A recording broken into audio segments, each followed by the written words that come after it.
নমস্কার, আপনারা দেখছেন লামডিং টাইমসের অনুষ্ঠান হেলথ টাইমস।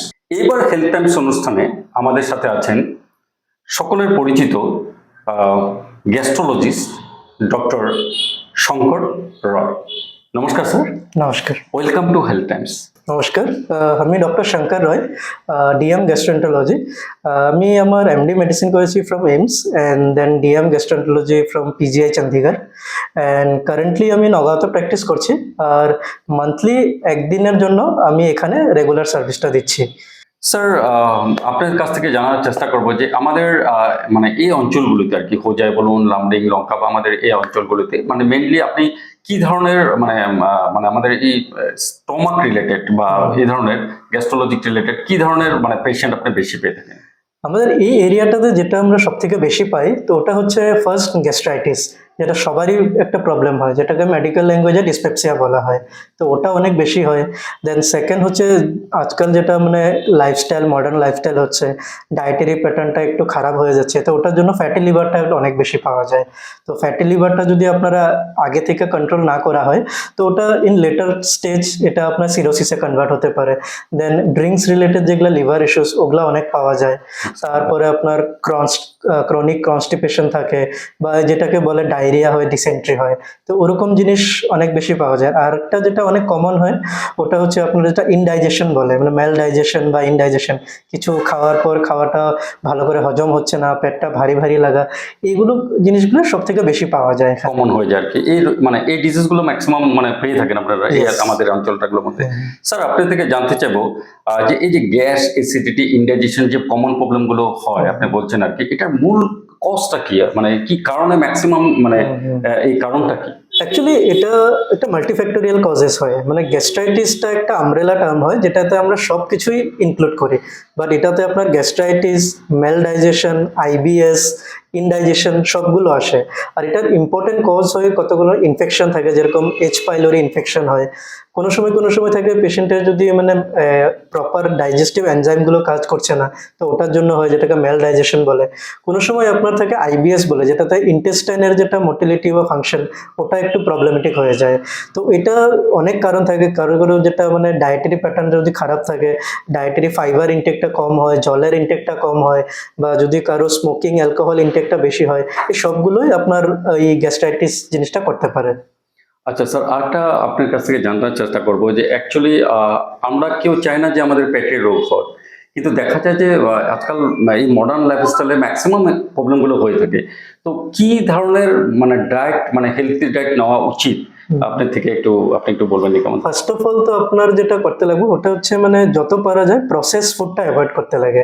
তো প্রসেস ফুডের ভিতরে আসে আপনার যে কোনো জিনিস যেটাকে এক্সেসিভলি অয়েল মানে গরম করে যেটাকে বানানো হয়, লাইক এনি ফ্রাইড আইটেম, আপনার পিৎজা, বার্গার, বা যে স্ট্রিট ফুড যেগুলো থাকে, তো ওগুলো সব থেকে বেশি মানে পেটের ডাইজেশন ইস্যুসগুলো করে।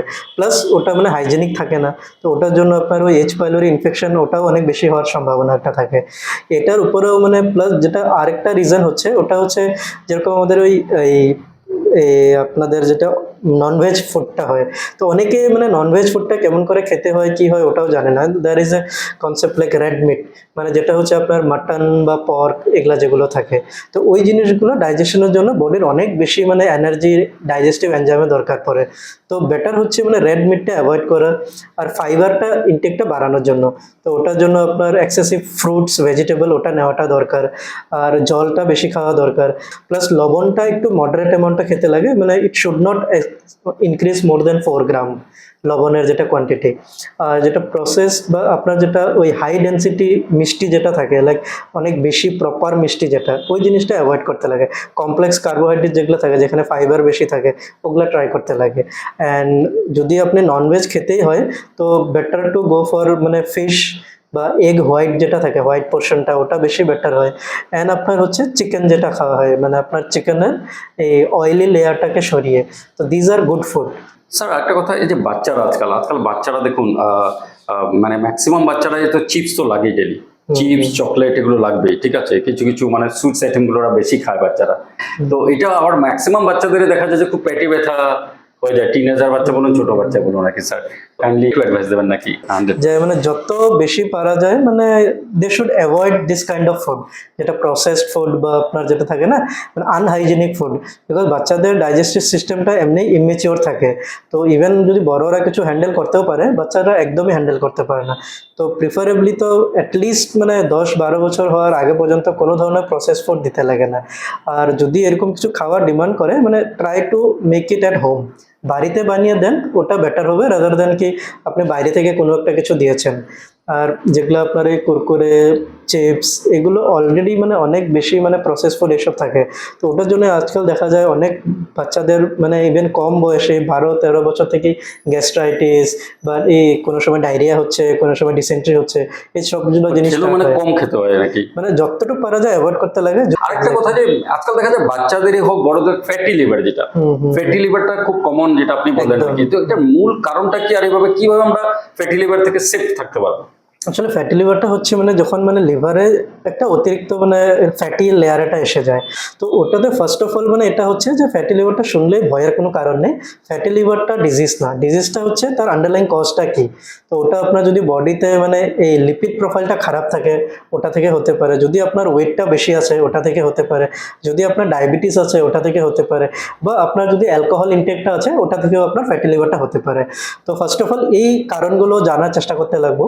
অ্যান্ড প্লাস যখন এই কারণগুলো আপনি জানতে পারবেন যে হ্যাঁ এটার জন্য হচ্ছে, তো then you have to correct those factor.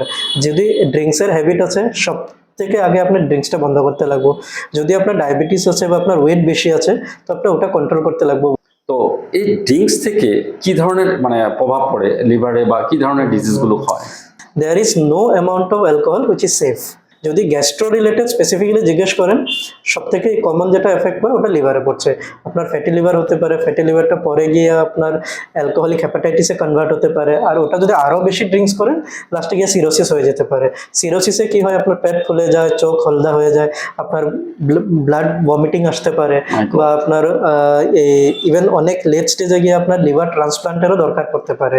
তো ওটার জন্য অ্যালকোহলটা সব থেকে বেশি এফেক্ট করে লিভারে। তারপরে যেটা সব থেকে একটা কমন মানে কি, হয়তো আমাদের মানুষরা জানে না ওই জিনিসটা, বাট মেডিকেলি ওটা অনেক বেশি পাওয়া যায়, ওটা হচ্ছে প্যানক্রিয়াটাইটিস।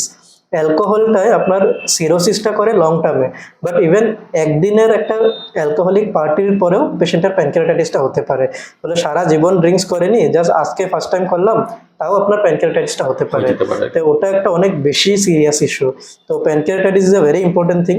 তারপরে হচ্ছে আপনার যেটা গ্যাস্ট্রাইটিস বলে, বিকজ অ্যালকোহলটা আপনার ইরিটেন্ট হয়, তো অ্যালকোহলটা যখন স্টামাকে যায় তো স্টামাকে ইরিটেশন করে গ্যাস্ট্রাইটিস করতে পারে। এছাড়াও আপনার অ্যালকোহল হচ্ছে একটা কার্সিনোজেনিক, মানে অ্যালকোহলে আমাদের বডিতে যে কোনো অর্গ্যানে ক্যান্সার বা টিউমার করতে পারে। তো ওটা আপনার খাদ্যনলী থেকে নিয়ে আপনার স্টামাকে হতে পারে, আপনার ইভেন ইসোফেগাসে হতে পারে, লিভারে হতে পারে, প্যানক্রিয়াসে হতে পারে, যে কোনো অঙ্গে মানে শরীরের অঙ্গতে ক্যান্সার বা টিউমার দেখা করতে যায় পারে। ম্যাক্সিমাম আজকাল কি হয়, একটু পেটে ব্যথা করলো বা গ্যাস হলো, ফার্মেসিতে গিয়ে গ্যাসের যে কোনো ট্যাবলেট নিয়ে নিল, খেয়ে নেয়। অনেকে ভাবে যে ডক্টরের কাছে যাওয়ার প্রয়োজন করে না, ফার্মেসিতে গেলাম একটা পেটে ব্যথার ট্যাবলেট দিয়ে দেন, গ্যাসের ট্যাবলেট দিয়ে দেন, চলে যায়, ঠিক আছে। কিন্তু তারপরে দেখা যায় যে যখন আউট অফ কন্ট্রোল হয়ে যায় তখন চিকিৎসকের কাছে যায়। তো কি পরামর্শ দেবেন? যে আমি তো ওটাই বলবো যে ফার্স্ট অফ অল মানে যে কোনো ওভার দ্য কাউন্টার মেডিকেশনটা অ্যাভয়েড করবেন, বিকজ আপনার যেটা আপনি যেটাকে গ্যাস্ট্রাইটিস ভাবছেন ওটা গ্যাস্ট্রাইটিস না হয়ে ওটা অন্য যে কোনো জিনিসও হতে পারে। ওটা আপনার গোল ব্লাডারের স্টোন হতে পারে, ওটা আপনার প্যানক্রিয়াটাইটিস হতে পারে, ওটা আপনার গ্যাস্ট্রিক আলসার হতে পারে, ওটা ইভেন আপনার কোনো ক্যান্সার বা টিউমারেরও ইনিশিয়াল লক্ষণ হতে পারে। তো সব থেকে বেস্ট হচ্ছে আপনি একজন ডক্টরকে দেখান, কোয়ালিফাইড ডক্টরকে। আর স্যার আপনি লামডিংয়ে কখন অ্যাভেলেবেল? আমি এখানে বাসনা ফার্মাসিতে এভরি মান্থ আসবো, preferably first Sunday of every month. বাকি যদি কোনো সময় কিছু ডেটটা একটু ফ্লেক্সিবিলিটি হয় ওটা আপনাদেরকে প্রায়র ইনফরমেশন দিয়ে জানিয়ে দেওয়া হবে। Thank you very much sir, সময় দেওয়ার জন্য লামডিং টাইমসকে। উনি ছিলেন ডক্টর শঙ্কর রায়, বিশিষ্ট গ্যাস্ট্রোলজিস্ট, নগাঁও থেকে উনি লামডিং আসেন। আর আমি একটা কথা বলবো দর্শকদেরকে, বাসনা ফার্মাসি, যেটা বাসনা ফার্মেসি লামডিং ঝুলনপুর রোডে, বাসনা ফার্মেসি লামডিং ঝুলনপুর রোডে প্রতি মাসে আমাদের ডক্টর শঙ্কর রায় ওনাকে পাবেন। আর আপনাদের মধ্যে যদি কারো সমস্যা থাকে তাহলে আপনারা আজই যোগাযোগ করবেন, ফোন নাম্বার দেওয়া থাকবে বাসনা ফার্মেসির, ওনাদের সাথে যোগাযোগ করবেন, দেখিয়ে নিতে পারবেন। ভিডিওটা লাইক, কমেন্ট, শেয়ার করবেন, সকলের কাছে পৌঁছে দেবেন। সুস্থ থাকুন, ভালো থাকুন, নমস্কার।